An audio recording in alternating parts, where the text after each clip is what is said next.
Hello, HalfPint here, and I just wanted to say real quick, if you've been enjoying my content, please remember to subscribe to the channel here on YouTube and follow me on Twitch so you can always catch us when we're live and see more content. Also, if you are new here, welcome in, and if you're enjoying the video, please remember to like it because it helps me out a lot. I also post funny clips and other things on TikTok. All the links are in the description below, and thanks again. Now let's get into the video. We are going to watch a couple of YouTube videos. The first one is, I've never even heard of this channel, Reckless Ben. We're gonna check it out. It's the video title is Losing Everything to a Cult. I have to check that out. I am fascinated by cults, very interested in cults. Although I see here now that I'm looking at it, this looks to be, this is the KKK right here, which obviously they are a cult, but a hate group, arguably in the modern world more often than not a domestic terrorist group. But we'll see what's going on here.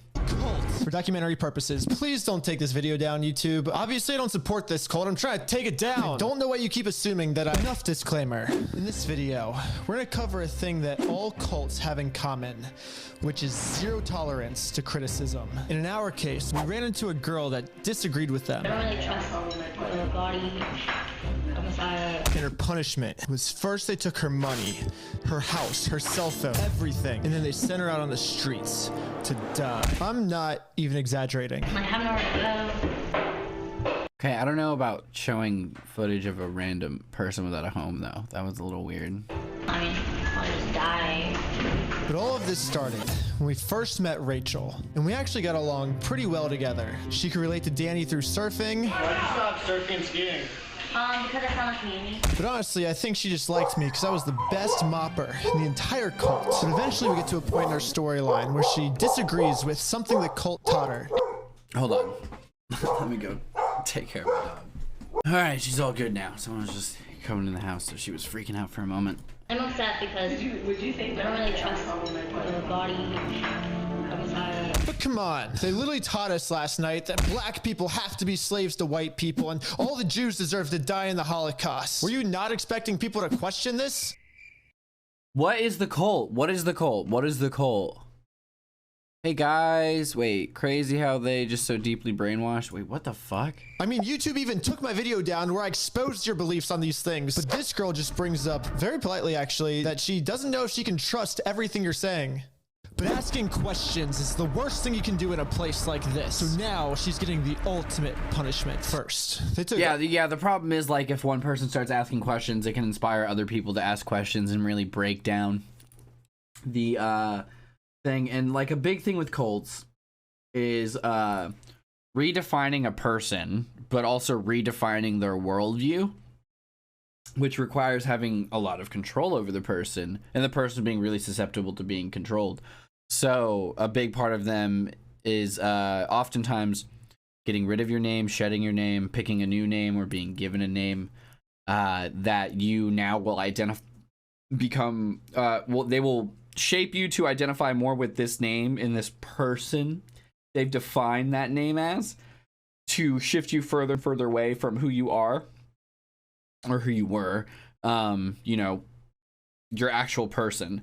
And that's a big part of it. And doing that allows them to, it creates an easier environment for them to redefine a person's entire worldview, shape their morality, and hand give some like specific doctrine or rules, you know, whatever the cult is, in order to get people to stay in it, comply. A lot of times it involves severe fear mongering of the outside world, and describing the outside world as scary, unstable, dangerous, unpredictable, you know, and the community that you're now a part of is like paradise on earth, or, you know, the only safe place, or the truly only pure place, things like that.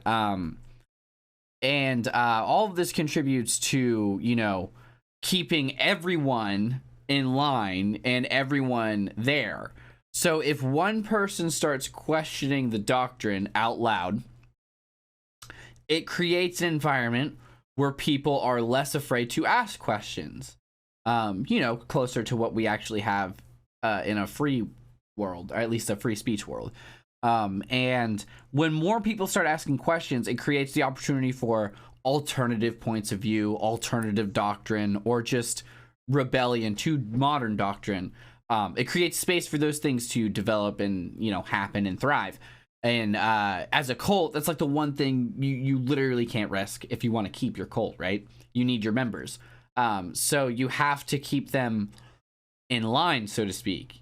You have to nurture the mind enough to get it to believe in your doctrine, you know, thoroughly and confidently, to where, you know, they're acting semi-independently within, you know, your constructed space, but also not too much to the point where they're, you know, independently thinking. It's something you see demonstrated in cults over and over and over again. Like, you pick a cult, they've done these things. It's very odd. Part of the reason why I find cults so fascinating is things like that. Also because I know a lot of people will say, you know, like, I'd never be involved in a cult, I could never see myself in a cult, but like, me personally, looking back in my life, I can definitely see times where I possibly would have been susceptible if the person was manipulative enough, or, you know, charming enough, which oftentimes, yeah, you know, it's not uncommon to have a super charming sociopath or two in cults, sometimes leading them. You know, like, that's just kind of how it works. So I'm not saying like it for sure would have happened, but like, I don't know, you know, like, but there were times in my life where I was incredibly lonely and incredibly sad and desperately wanting a sense of community. And I know that's oftentimes what it comes down to. All her possessions, her phone, her bank account, her house. And then stuff like this. This is like the stuff with Scientology, right? When someone starts questioning a doctrine, if you threaten to take away everything, you know, not just their, like, they've been shut out from the entire public world, right? They haven't engaged in the public world in a really long time. They haven't actually, you know, socialized outside of this cult group in a long time. So losing the cult or the community feels devastating to those people. Even if they actually want to get out, they feel like they're losing their entire world, at least socially, and that's a trauma and hard to commit to and devastating to commit to. But to add on top of that, situations where like things we've heard from former Scientologists and you know, stuff like this, where they threaten to take away your money, your house, your means to everything. They create the situation where your only option is to stay in and get back in line, or that's the idea. They want to make it to where it is impossible for you to walk away, and just make it to where the cost is too high. That's literally the goal, is to make it to where, like, sure, you can disagree with us if you really think it's worth it, and then they make it is not worth it is possible. It's ridiculous. But then at that point, the person learns, you know, I can't just stay here because of, you know, doctrine and because it's, you know, great and a happy fun time and I actually believe this stuff. There's now also an element to fear here. There's now also an element of, you know, I am somewhat of a hostage in this situation. And that's another defining feature of a cult, is people's inability to leave. Sometimes directly, like physically being stopped. Sometimes it's a straight up rule, and then other times through obscure means like this, where it is just the situation is crafted in such a way that like leaving leaves a person more or less destitute and creates a situation in which they are more or less forced to stay under duress. They're literally sending her out on the streets with nothing. Ever, I'd rather have my arm chopped off right now and go out on the street. Never. What's happening? We can help you through this. I just don't want to leave the community, and I believe in what they believe in. But you're trying to leave? No, not at all. They just don't want me to be here. Oh, they don't. It's just because I'm heartbroken. I don't really trust like anyone. Right as we were about to find out exactly what was happening, something totally unexpected happened. I'm interrupting. Excuse me. I'm taking out grandma privileges, even though I'm not her grandma. I'm having a family reunion. I'm getting ready to call my mother, so I was wondering if you could just keep it down. Not the grandma, all of a sudden needed to have an impromptu meeting with her family to set up a family reunion. I think that's short for reunion. Maybe you could call her on the phone. I can't because it's a terrible echo. I can hear the if we're loud in the kitchen, it goes all the way out to the front yard, all the way out to the backyard, to the dining room, and around in the foyer. In this conversation, I don't even understand what's happening now at this point. Okay, so she wants to have a phone call, or is she claiming to be this, not the grandma? Is she claiming to be her grandma? But okay, I think maybe she wants to have a conversation with her, but she said we can't do it in here because of the echo, or she wants to have a phone call. What? To call my mother. something totally unexpected happened. I'm interrupting, excuse me, I'm taking out grandma privileges, even though I'm not her grandma. I'm having a It looked like she looked into the camera. I can't, is he wearing a hidden camera? family reunion. I'm getting ready to call my mother, so I was wondering if you could just keep it down. Not the grandma. All of a sudden needed to have so an she wants to call her mom. Meeting with her family to set up a family reunion. I think that's short for reunion. Maybe you could call her on the phone. I can't because it's a terrible echo. I can hear the if we're loud in the kitchen, it goes all the way out to the front yard, all the way out to the backyard. I don't know. This just seems like general Karen energy to me. Like, I want to have a phone call so everyone in the entire house needs to be quiet because I have a hard time with selective hearing, which is a you problem, not an entire house problem, to be fair. It is not unreasonable to ask an entire room to be quiet, you know, or to keep it down. And it would be technically polite of them to, like, try. But I think it's all about the way she came in and asked.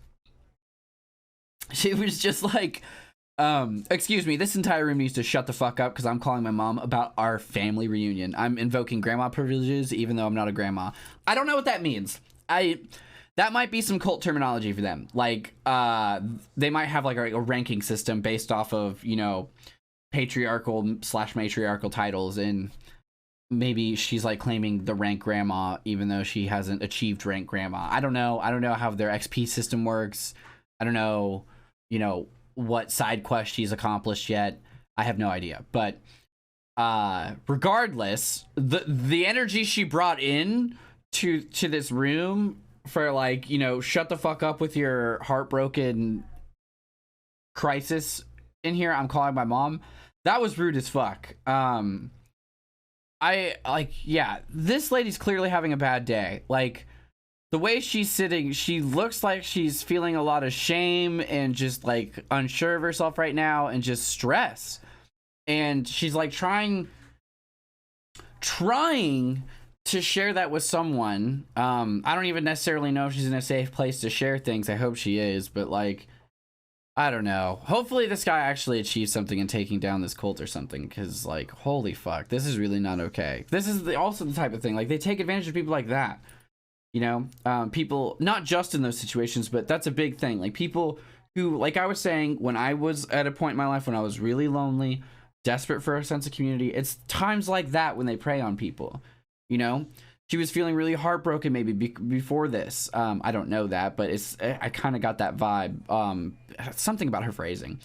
But, you know, preying on people who are oftentimes struggling a little mentally, or maybe even have a couple mental disorders, diagnosed or undiagnosed, and they prey on that and prey on people's insecurities to get them in and to keep them in. And that's disgusting and objectively harmful, and obviously a crime, like, when you, like, factor it all in. Like, it's absolutely insane. This is a really good video, by the way. Like, shout out to this guy for risking some things about himself, like physical safety, a couple other things, by joining this cult. Fascinating that he did this. Obviously he's got, like, a decent amount of mental fortitude because he's able to, you know, ingrain himself into a society without losing himself. He's probably content oriented and objective oriented in that regard, but, like, regardless, whatever it is, he's not, like, falling wayside to doctrine. I'm not saying that, like, he would have ever have been subject to doctrine, but it sounds like these people are spewing, which is straight up white supremacy. and anti-Semitism. He went straight into the belly of the beast for this one, that's for sure. But it's a fascinating look into America, because a lot of people don't know this, but at any given time, there are about 1,000 cults operating in the United States of America. Any given time. 1,000 organizations qualify as a cult. That's a way bigger number than I ever thought it would be. And a way bigger number than it should be. So it's important to understand how these things operate and where they are, how they function, what they, what their intentions are, and how they acquire and keep people. It's important to understand these things so you can, more readily identify them and also better protect people from them. I don't know. It's one of the more interesting facets of the darker side of humanity, for sure. These cults, they are in such a bizarre phenomenon. And around in the foyer. And this conversation can only happen on this phone. She can't use any other telephone on the entire farm because apparently our conversation is going to echo through this entire 68-acre cult. No shit. Seems legit. So for 68 acres? God damn. Right now. I think she thought we were dumb, or I think she was just doing anything she can to get out of the situation. There's two dudes? So that's just an excuse. Yeah. So she doesn't actually think that this phone's quieter. Okay, two dudes actually kind of, if two dudes join the cult, that actually kind of makes sense, on especially how they're able to kind of keep each other in check, because I bet that like a fair amount of it is just having someone to be a observer with, and like having that person to jim the camera with, and in quiet moments, looking over at that person like, did you fucking hear that? Like obviously in a cult you can't you wouldn't be able to show too much emotion, but just being able to exchange looks at each other in a way that just says like, wow, this is getting really fucking crazy, like just something like that to kind of hang on to who you are. I feel like that would be really important. I don't know, I've never done anything like that, and I don't think I would have a problem like keeping myself, but I also don't know that I would ever do anything like that because just of how incredibly unsafe I would feel surrounded by a bunch of people who all held a certain belief, and knowing I was lying about holding these beliefs with them. I would be pretty terrified, personally. Like if they found out I was lying or I was recording things, I would very much be scared, like about like my physical safety, which is insane. Like that's just why I can't get over the fact that I did this. But I am a very fearful person. I acknowledge that. But this is pretty crazy. I feel like what they did is pretty insane. She just thinks that by her saying this, we're going to stop talking about why she shouldn't trust Yashu anymore. Yeah, she played us. And like, oh, we got played. Danny, I guess if our conversation is by the only phone in this entire cult that's not going to disrupt the entire cult, I guess we should just go on a walk and continue our conversation there, right? I mean, that would be the logical thing, Ben. Do you want to go on a walk with Ben and I? Yeah. I forbid. Of course I do. All right. I forbid. Forbidden Danny. But Danny. Whoa. Okay, so maybe the phone call isn't... Okay, this is getting way more interesting. I legitimately thought that lady wanted to have a conversation with her mom about a family reunion. I thought that was completely unrelated to the struggling woman questioning the doctrine. I was so sure she was actually just wanting to talk to her mom and just being rude. But now it seems like that was some sort of like 200 IQ tactic to get them to stop walking down this conversational road, which is dumb. Because I don't know how she didn't see that plan coming. Like, just like, okay, we'll just go talk somewhere else. And now she's like, I forbid it. And I like the way she adjusts her glasses. Like, I forbid that. I'm invoking habeas grandma. Have you heard of habeas grandma? But like she's invoking her grandma rank again. And she's going to forbid them from going on a walk to talk about why the cult may not be the safest place. Which to me sounds like pretty culty behavior. And she's definitely showed her hand. She has showed her hand. I did not actually need to talk to my mom.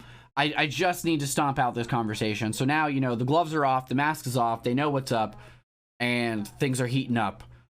They're fixing for a good reason timeout that we're forbidden to go on this walk. I'm sure you're there now.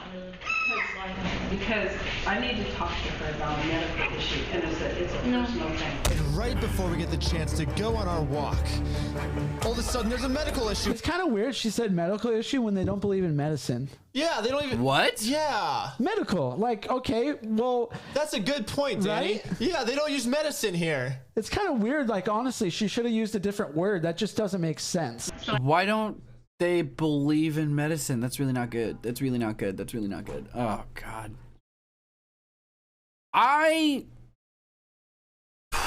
Wow. See, this is where it starts to get like really crazy. Like when they're preventing people from like getting access to medicine and stuff like that. Not that it's super easy to get access to Medicare in America anyway. But that's fucked.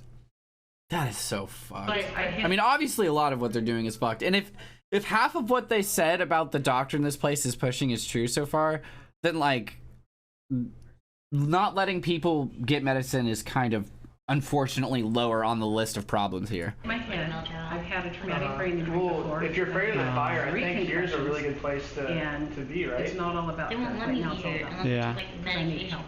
Yeah. And she could be Whoa. Okay, that was so much to take in right there. Okay. If you have a traumatic brain injury, I'm just gonna go out there and say it, you need a doctor. Like medicine is now like your best friend and very important.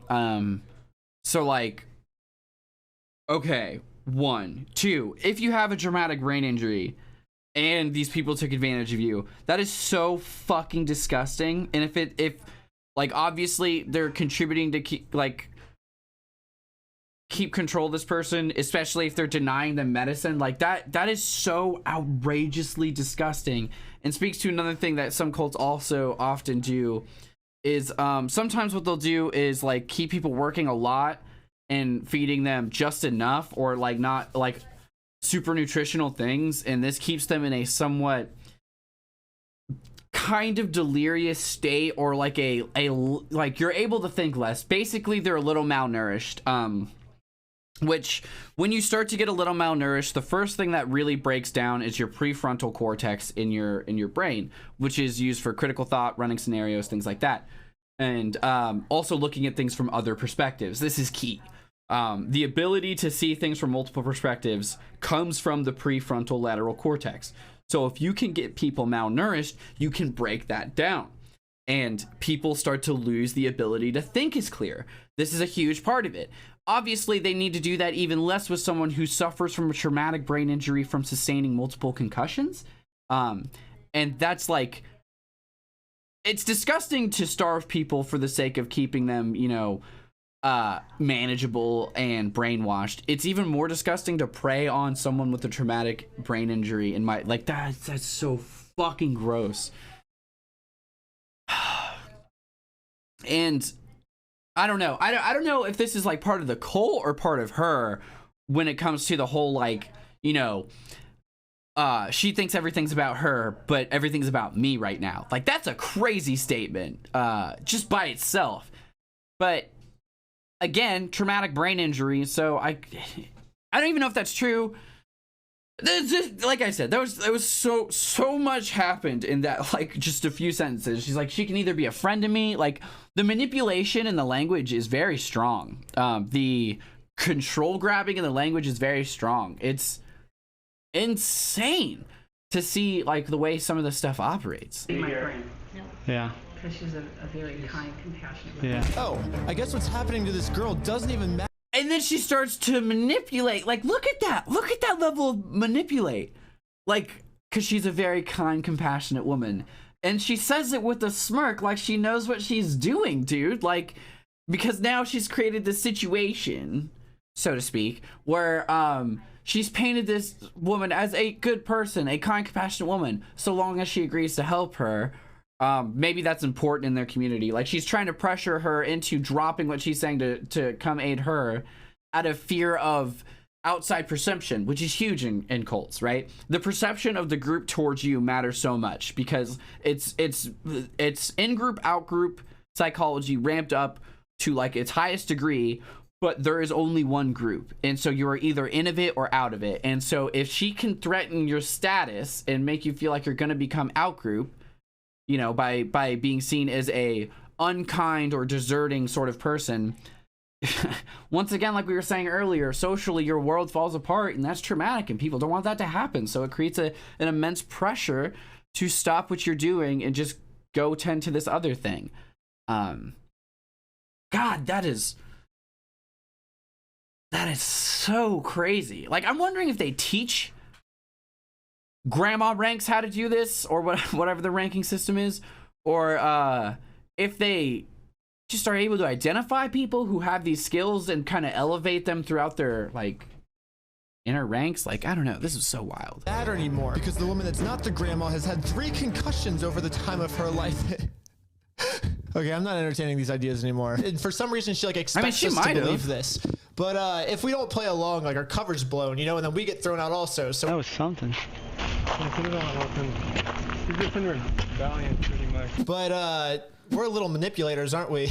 Ben's been a guy that I've looked up to for years, and he's been like Danny, a mentor. I'll say so Danny, maybe when I first met Danny was kind of in a very similar spot, if that makes sense. Maybe Ben could say something, because yeah, maybe it's Satan entering her brain, and yeah, it's probably Satan entering your brain for sure. Ben, try for like 2 minutes. I feel like Ben, you could get something through. I think you can get through her. Yeah, maybe you should try. Wow. Okay, that's a 500 IQ play right there. Like, fuck 200, that's 500. That is brilliant. I wouldn't even think to do that. These guys are so brave. Like, damn. Dude, this guy's going in like freaking, you know, James Bond over here. He's like, oh yeah, I got this. You know, I can see that she's being plagued by Satan or whatever. So let me just talk to her. And he was actually like trying to help her, or like talk to her, like let her speak her piece about like what's going on, what are you having trouble with in the doctrine. Not because he like wants to correct her, make her think, because he's not a member of the cult. He like maybe wants to help get her out or something, which is amazing. That's huge. That is incredibly risky and just so smart to like frame it in a way internally where you are the good guy and you stay in the in group, like I was saying earlier. Like, hey, let me try and talk to her. And brilliant to use the guy he came with, being like, yeah, I was in a really similar spot when like when we first linked up, and he really helped me. Like, he talked to me, and that's how we both ended up here, and we're doing so good now, and just let me talk to her, man. I can help. Like, that is, it's smart for a lot of reasons in terms of being able to help the individual and talk to her. It's risky in that if you get this person out of the cult, or if things become worse with her dissension and her independent thinking, you have kind of exposed yourself potentially to the group in terms of your motive. But that is amazing. This is amazing. This is amazing. This channel is amazing. This is incredible. Yeah. I feel bad that we like manipulated this guy. We definitely did manipulate him. Don't feel bad. Don't feel bad that you manipulated these people. If they are actually pushing white supremacist doctrine, if they are actually pushing anti-Semitic doctrine, if they are actually preventing people from having any access to medicine, fuck everything about this group until it's dismantled. Yes, the individuals are taking advantage of. Yes, they are people who like lost their way. But at current moments, they are basically weird cult Nazis that are doing some weird commune thing. Fuck that. Fuck that. Fuck all of them. Manipulate all of them. Lie to all of them. And do whatever you have to do to get this thing dismantled. Get the people who need to be held accountable, and get the people that need help, the help they need. Like, they should not feel bad at all. Obviously that was probably sarcastic, but like, dude, fuck even feeling bad for these people sarcastically in the current state of things, especially anyone who's like, you know, trying to further this doctrine. Like, I'm sorry, but like, even if you're like subject to being taken advantage of to some extent, I don't know. Like, I don't know. My alarm bells go off when people start like being okay with hate and like forwarding hate. I feel like it is pretty easy to have the bare minimum level of empathy to be able to identify outward open hate, especially when it's directed at any particular group. You know, like people saying like, oh, it's all the Jewish community, or it's all, you know, the Hispanic community, or the black community, or, you know, whatever. Like, I feel like anyone should be able to identify that is inherently evil and inherently wrong. Like, it's not all of anything, dude. And one, and two, it's all of us. Like, people are the problem. It's like, more often than not, it's the psychology of people, how we interact with each other, and the systems we've put in place. And those are all changeable. But to say it's like, I don't know, to say it all comes down, it's so reductive. It's so, like, the world is not that simple. And anyone who thinks the world is that simple is just either lying or a fool. That's just the way it works. And I don't know, I feel like it doesn't take that much to identify that as hateful. And just being able to identify something as hate should be reason enough to reject it, in my opinion. Because open outward hate is never going to actually solve anything. It's gotta come from a place more than hate, you know. It's gotta be hate with a bit of love, or hate with a bit of understanding, or hate with a bit of, you know, hope. It can't just be hate, because blind rage just gets us to a more destructive situation. But rage with purpose, rage with structure, you know, with like some sort of ideology behind it, or morality behind it, becomes a, you know, it transitions from rage more to passion, and becomes like a way to actually, you know, get things done and fight against things that shouldn't happen. But typically I am a pretty anti-violent person, like very non-confrontational, borderline pacifist. So maybe that's just my unique perspective. And obviously I feel differently when it comes to some situations, like when it comes to civil rights. Obviously there's an extent at which, I don't know, it gets, that's where I start to struggle when it comes to things like extreme fascism and stuff like this, because like when it gets to a point where violence is being propagated against people, it becomes very hard for me to not understand violence being enacted as a response. But I am one of those people that thinks violence begets more violence, so I'm just not sure. Sometimes it might be a productive option, but I don't think it's ever really the most productive option, if that makes sense. They said I have to leave. They said you, 12 tribes said you have to leave? No, that's not true.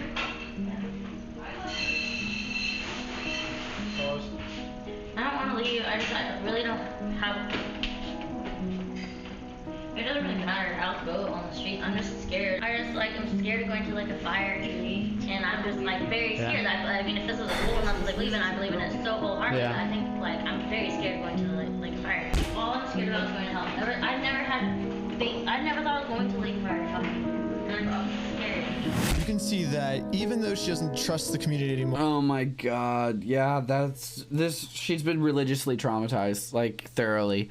She is petrified that she is, like, eternally damned and there's nothing she can do about it. And obviously the way these people have sold it is so vivid and traumatizing that it's ruining her earthly existence, or her present existence, you know? She's so focused on this idea that, like, it's too late for her and there's nothing she can do, that it's ruining and causing, like, very real pain and anxiety right now.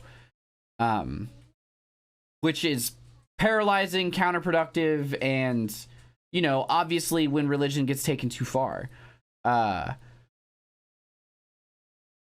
don't know, like, maybe they pushed her a little too hard with their bullshit doctrine, but it just reminds me of, like, seeing people recovering from the Church of Latter-day Saints, you know, on TikTok, like, just the way some of them talk and how they're, like, terrified. You know, they can't even say swears without, like, literally feeling like a surge of fear go through their body and thinking that, like, they're going to go to hell, or that, like, God is literally right now going to, like, smite them, or, like, appear in front of them and be like, that's it. And I can't understand that level of religious trauma. I definitely have some, quite a bit. There was a long time where I couldn't drive by a religious billboard without, like, surging with rage, and kind of going into fight or flight, but I'm getting better. But certainly not to that level. And I can't even imagine. I can't even imagine being at a level of religious trauma where I am terrified of my existence, and post-existence. That's fucking hard. More. She's still begging to stay. But Danny thought he could help by offering a place to stay and maybe a new phone just to get her started back in the outside world. But they literally wouldn't let us help and continued to call her crazy. I don't want to sleep on the streets. He said that if he has a way to help me, like at least with a shelter, give me a phone or something, then why am I crazy? I'm a Christian. I don't think I'm crazy. I don't know, maybe I should just leave. Like, I have nowhere to go. I mean, I'll just die. And then the main guy of the cult came up to us and forcibly told us, hey, go back to your manual labor. You can't talk to this girl anymore. But we're still kind of loitering around a little bit. You say you're like disciples of God. I'm just like I have nowhere to sleep. And you not do that to your God. And then they just left. Yeah. So sad. Like none of us wanted to see her take off, but she took off. I'm really, really, really glad she got out of there. I really, really hope that she had some sort of support system to go back to. Maybe some family members. Sometimes they do target people without any family or friends, and that's a big part of it too. Like I said, being desperate for that sense of community. Oh man. God, that's fucked, dude. It's mentally unstable to question a cult that teaches black people should have been slaves and the Jews should have died in the Holocaust. If anyone's mentally unstable, disgusting. It's this woman. She doesn't even know how to talk on the phone, a 68-acre distance away.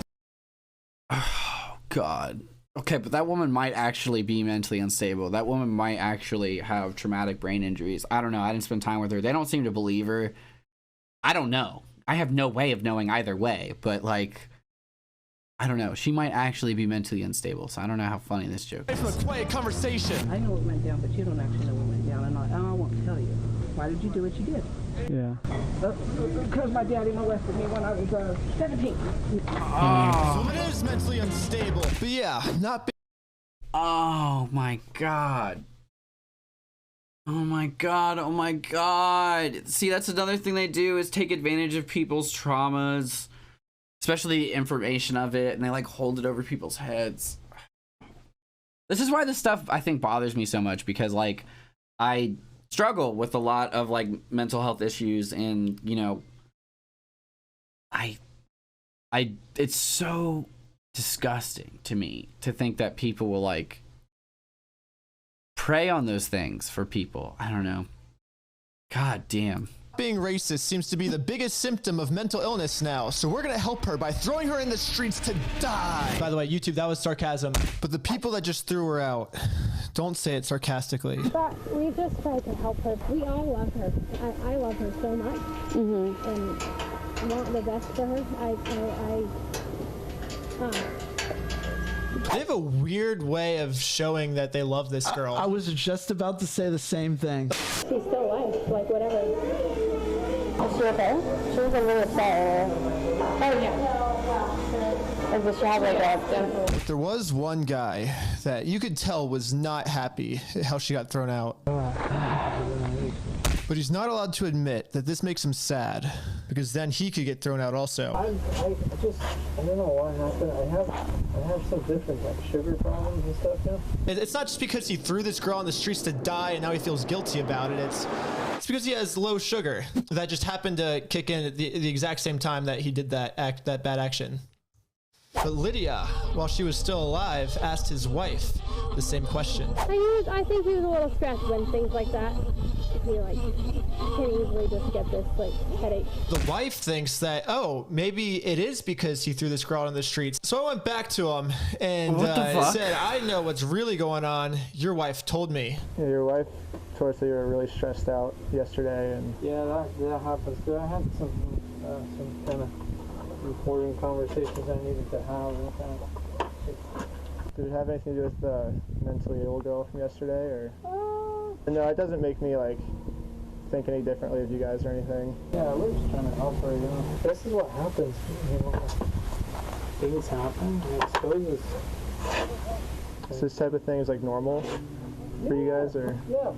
So to wrap this whole thing up, they never actually ended up telling us. That was super interesting. Like, I would like seeing bits of like fear in him, but also bits of like wanting to preserve things. I think that really speaks to the situation that cults get people in, where like oftentimes one foot is in, this is where I want to be, this is where I am, this is my whole family and everything like that, but also one foot out, like something's weird here. And it's like, how many people are quietly going through just a psychological fucking hell in a cult at the same time? You know, like that girl who's like 1 foot in, 1 foot out, and now this guy who as a result is 1 foot in, 1 foot out, which oftentimes happen. You know, no cult has ever proved sustainable ultimately forever. At some point, something happens that makes people question. It might surge down and then surge back up later as like a, you know, another movement sort of thing, but like nothing, no civilization lasts forever and no religion lasts forever, and no cult is going to last forever either. I mean, fuck, people won't even last forever. But, and these are all just, you know, extensions of us. But yeah, I just, the duality, all the dualities that go on within cults, I think that's what's so fascinating to me, amongst other things. But I don't know if he ever actually named this cult. I really hope they get shut down. He didn't even say where they were, which I can kind of understand. Wow, this was an absolutely fascinating look into cults. What happened to this girl. All we know is that they threw her out on the streets with absolutely nothing, which is exactly why we're gonna go out and try and find her. I currently have no leads. If any of you guys have ever seen this girl before, DM me on Instagram. I think it'd be really cool to do something really nice for her, to get her back on her feet in this outside world. Please subscribe to my Patreon. It fully funds the channel now that YouTube's demonetized me. All the money goes back into the videos, plus you get 2 extra videos a week. So thanks for the people that are already subscribed. Also subscribe to Danny's channel for his version. And let's save this girl. Oh, yo, I might actually jump on that Patreon. That's amazing. That is amazing, dude. Oh my god. I really hope he's able to find her and do something nice for her. That's amazing. Oh man, if he gets like a GoFundMe together, I will definitely throw in for that. Thanks for watching, guys. Follow me on Twitch to join us live, like and subscribe, and I will catch you later.